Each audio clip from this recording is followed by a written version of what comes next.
Assalamualaikum warahmatullahi wabarakatuh. Pada video kali ini tentang mata pelajaran desain media interaktif.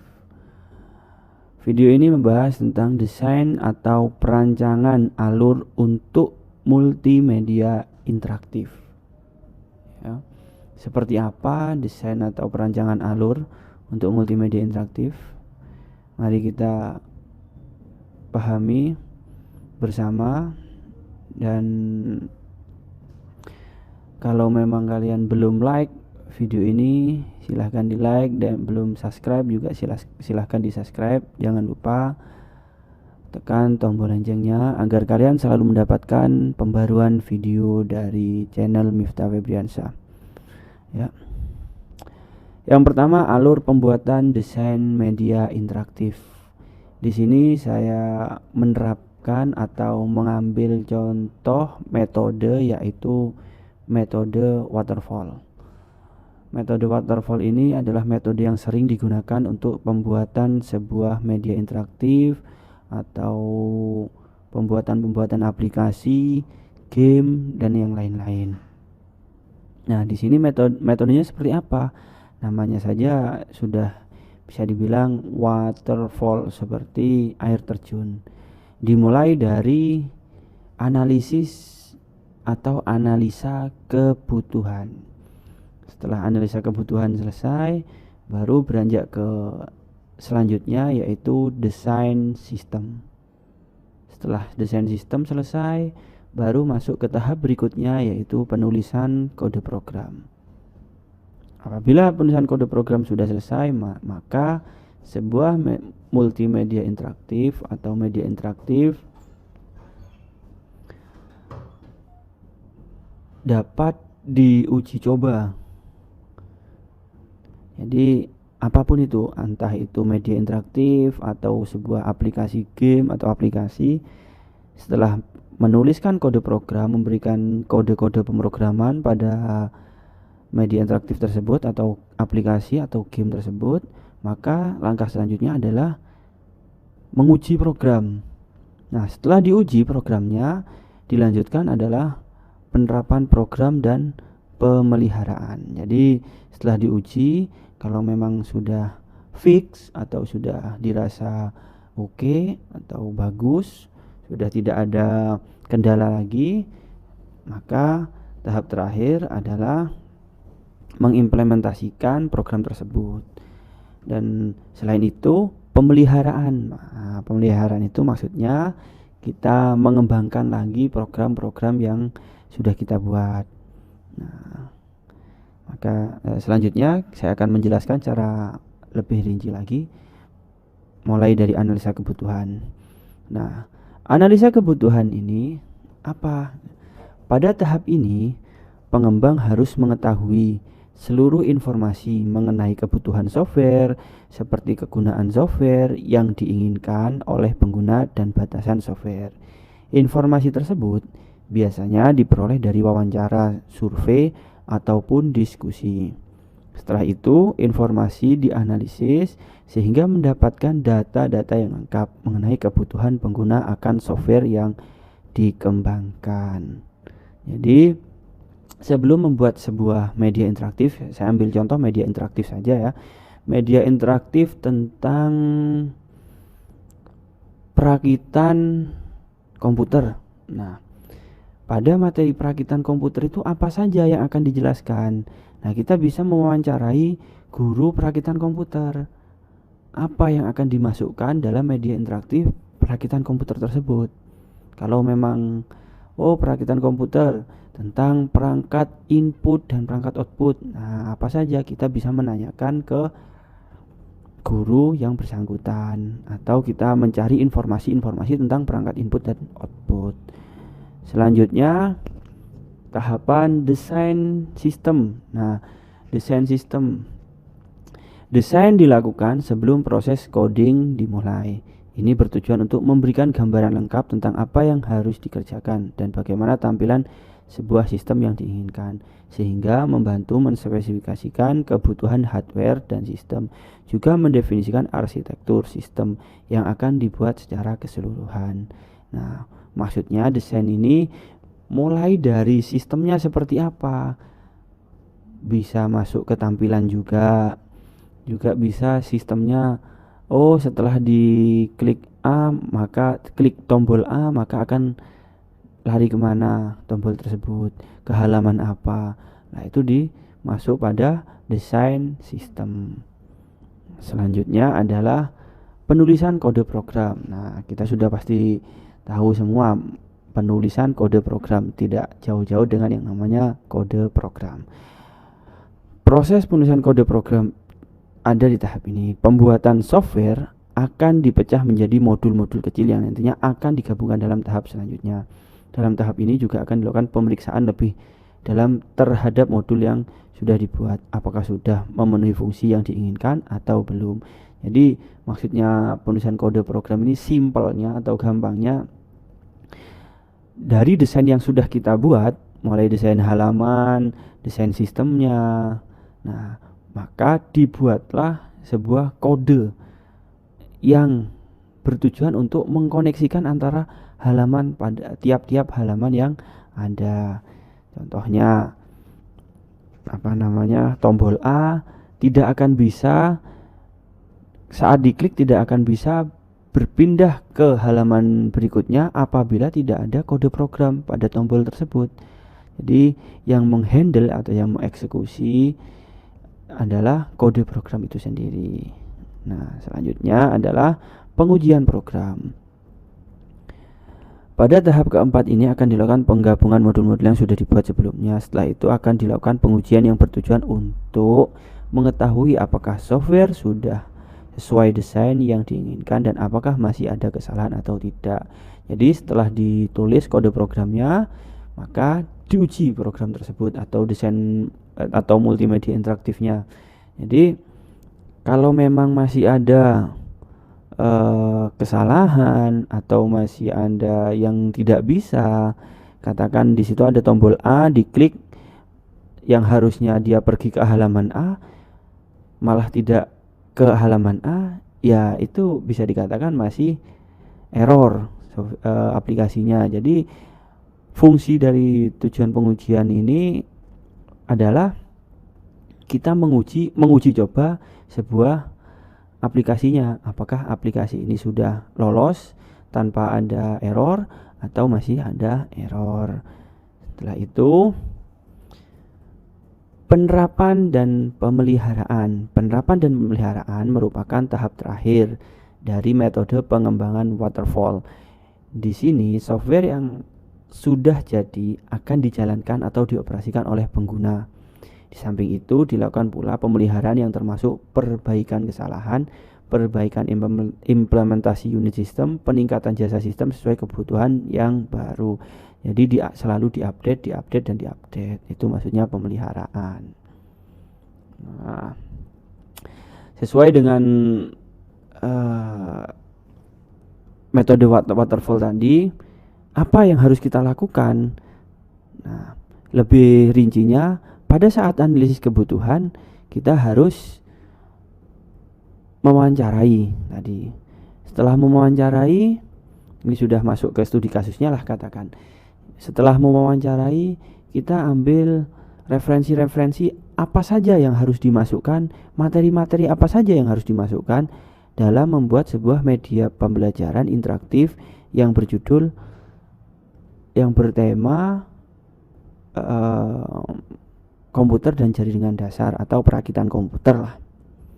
Jadi yang harus dimasukkan hardware itu apa saja, mulai dari definisinya, terus hardware itu apa saja, kemudian software itu apa, contoh-contohnya software. Nah, terus cara merakit komputer itu seperti apa. Jadi yang dimasukkan ya materinya kita cari terlebih dahulu.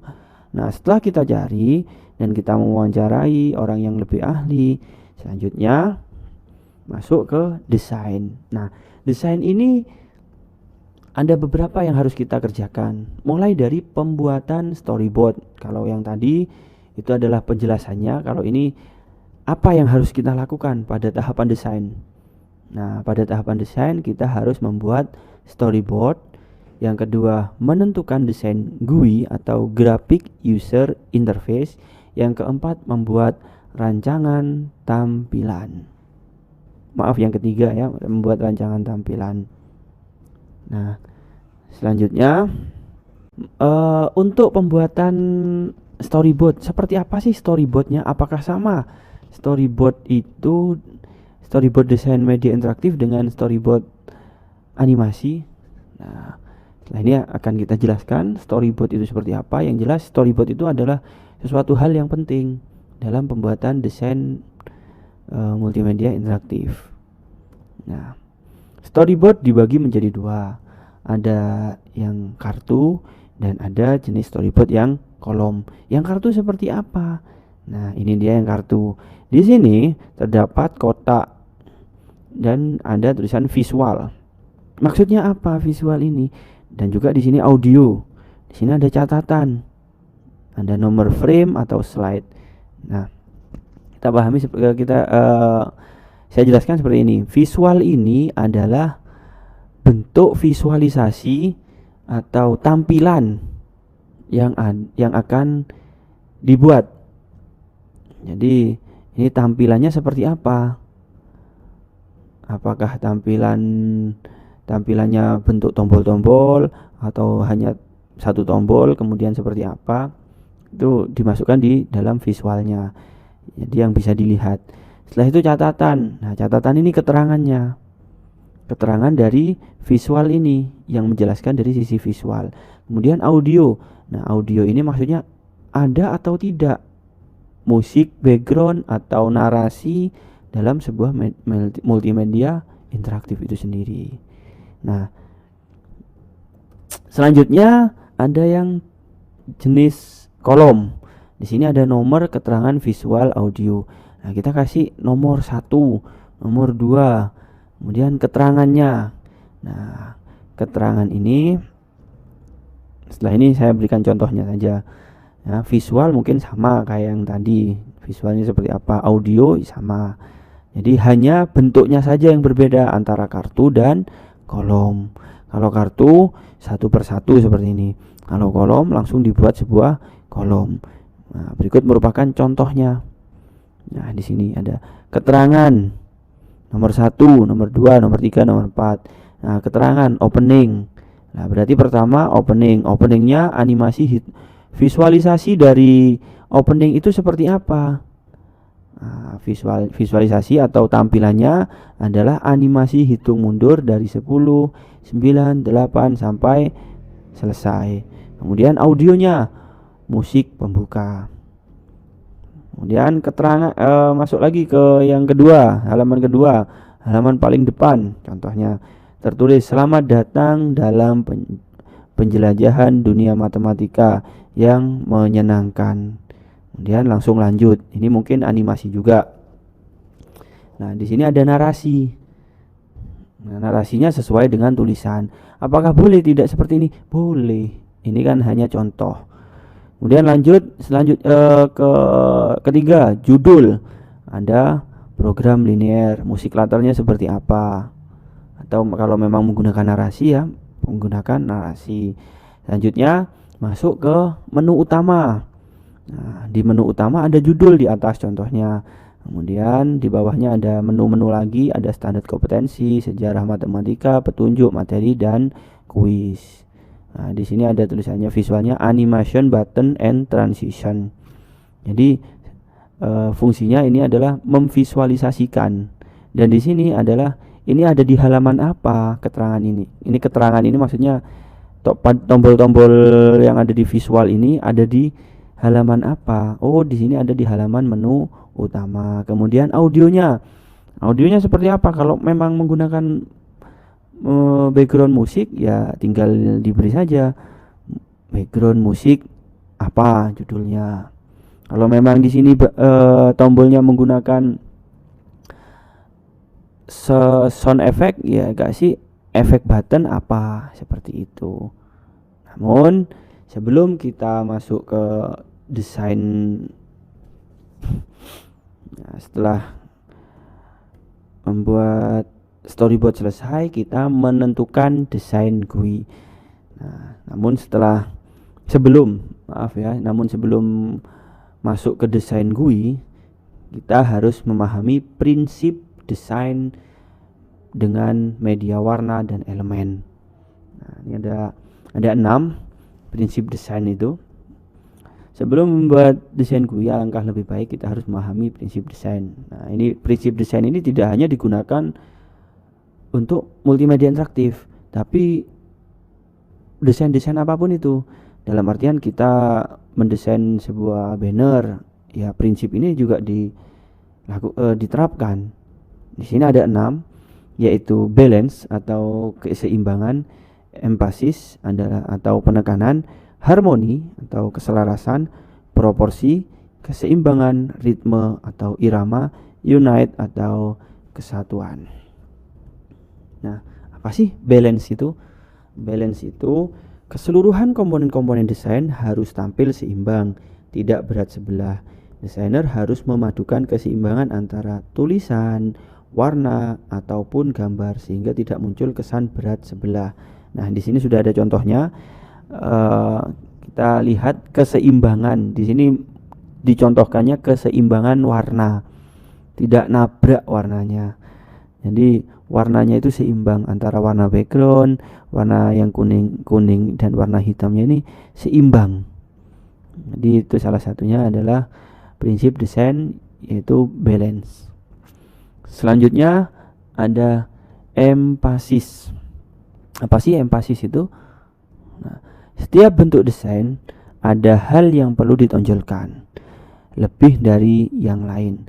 Tujuan utama dari penekanan ini adalah untuk mewujudkan hal itu sehingga dapat mengarahkan pandangan halayak sesuai apa yang mau disampaikan akan tersalurkan. Contoh di sini sebuah desain Jogja. Nah, penekanannya ini apa yang akan disampaikan? Di sini ada pesona Jogja dengan kearifan lokalnya Jogja, yaitu becak dan tulisan pesona Jogja. Jadi lebih ditekankan. Contoh lagi seperti ini. Saya membuat sebuah halaman utama untuk multimedia interaktif. Lah, di situ penekanannya saya berikan judul yang lebih besar tulisannya. Itu kan salah satunya memberikan penekanan bahwa ini halaman utama atau halaman awal sebuah desain multimedia interaktif. Ditambahkan lagi apa? Bisa ditambahkan dengan gambar-gambar yang bisa memperkuat atau menekankan bahwasanya desain itu adalah desain A atau desain B, seperti itu. Selanjutnya ada harmoni atau keserasian, merupakan prinsip desain yang diartikan sebagai keteraturan tatanan di antara bagian suatu karya. Keserasian merupakan suatu pola untuk memenuhi kaidah-kaidah estetik serta mengutamakan aspek keselarasan dan kepantasan bentuk atau unsur yang diatur dengan mengulang sedikit kemiripan akan memberi kesan adanya gerakan animasi.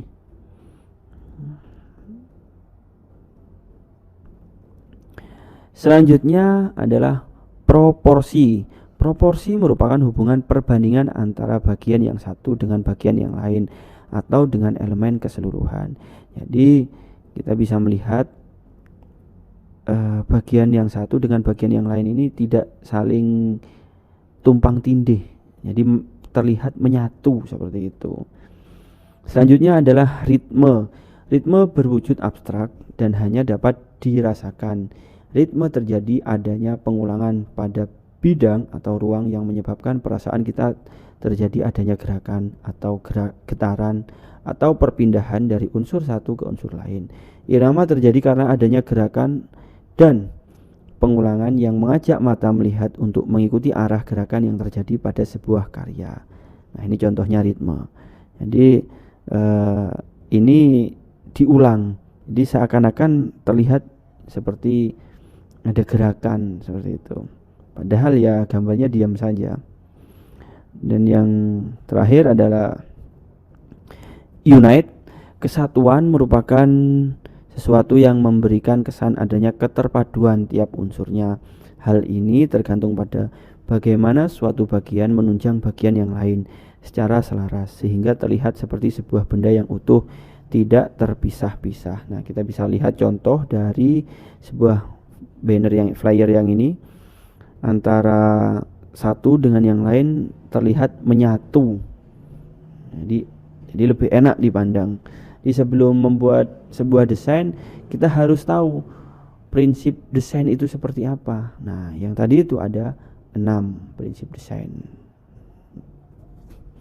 Nah, saya rasa untuk video kali ini cukup sampai di sini. Kemudian selanjutnya, untuk video selanjutnya mungkin saya akan menjelaskan tentang menentukan desain GUI dan membuat rancangan tampilan, serta kita sudah mulai masuk ke yang namanya membuat kode atau mengkode program, masuk ke kode program.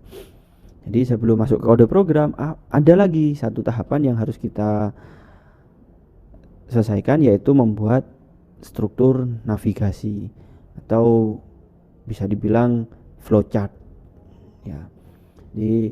Jadi jangan lupa subscribe video ini dan tekan loncengnya agar kalian mendapatkan informasi atau video terbaru dari channel Miftah Febriansyah.